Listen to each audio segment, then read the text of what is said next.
সুচিকিৎসা ও পুনর্বাসনের দাবিতে প্রধান উপদেষ্টার বাসভবনে যাওয়ার পথে শাহবাগে জুলাই অভ্যুত্থানে আহতদের আটকে দিয়েছে পুলিশ। এ সময় আলটিমেটাম দিয়ে সেখানে অবস্থান নিয়েছেন আন্দোলনকারীরা। সেখানে আছেন আমাদের সহকর্মী তৌহিদুল তারেক। তারেক, একটু আমাদেরকে জানাবেন, আলটিমেটামের সময় তো শেষ হয়েছে, এখন আসলে কি দাবি জানাচ্ছেন আন্দোলনকারীরা?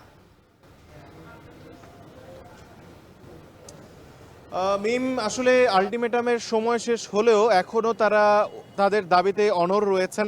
যদিও তারা তাদের এই দাবিগুলোকে দাবি বলছেন না, তাদের অধিকার বলছেন। আমি যদি একটু শুরু থেকে আপনাদেরকে একটু জানাই যে কি দাবিগুলো ছিল আসলে তাদের।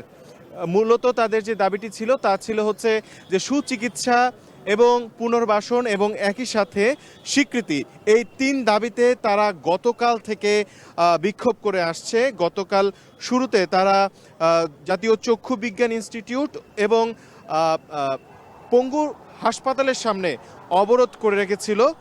এরপর আজকে বেলা বাড়ার সাথে সাথে তাদের আন্দোলন আরও জোরদার হয় এবং একই সাথে তারা আসলে দাবি করতে থাকে যে প্রধান উপদেষ্টার কোনো বার্তা কিংবা তিনি যদি কোনো আশ্বস্ত করে কাউকে সশরীরে এখানে না পাঠান ততক্ষণ পর্যন্ত তাদের এই আসলে আন্দোলন কিংবা বিক্ষোভ চলতে থাকবে।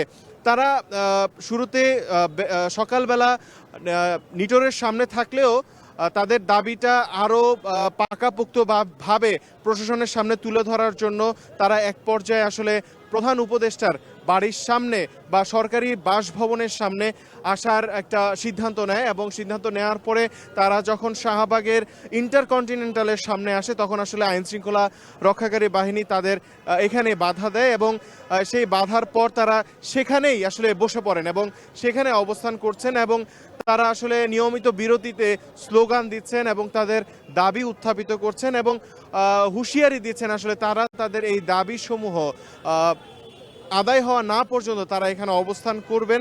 তারা প্রতিনিয়ত একই সাথে বলছেন যে প্রধান উপদেষ্টা এবং প্রশাসনে যারা আছেন, বিশেষ করে জুলাই ফাউন্ডেশনের যেই স্টেক হোল্ডাররা আছেন, তারা যদি আসলে না আসেন এবং তাদের যদি আশ্বস্ত না করেন, তারা আসলে তাদের এই অবস্থান কর্মসূচি থেকে সরে আসবে না।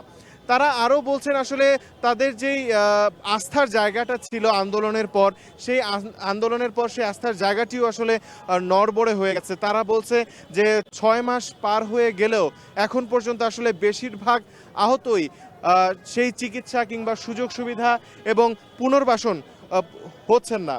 এবং তাদের আরেকটা অভিযোগ ছিল যে যারা বিদেশ থেকে আসছেন যে চিকিৎসকরা, তারা আসার পর যেই চিকিৎসাগুলো তাদেরকে দিচ্ছেন তা নিয়েও আসলে তাদের একটা আসলে তারা সন্তুষ্ট হতে পারছে না কোনোভাবেই। তারা বলছেন তারা ঠিকভাবে চিকিৎসা পাচ্ছেন না। এই অসন্তুষ্টি এবং দাবি দাওয়া নিয়ে এখন পর্যন্ত তারা এখানে অবস্থান করছেন এবং তারা থাকবেন। মিম, শাহবাগ থেকে যুক্ত হয়েছিলেন সহকর্মী তৌহিদুল তারেক।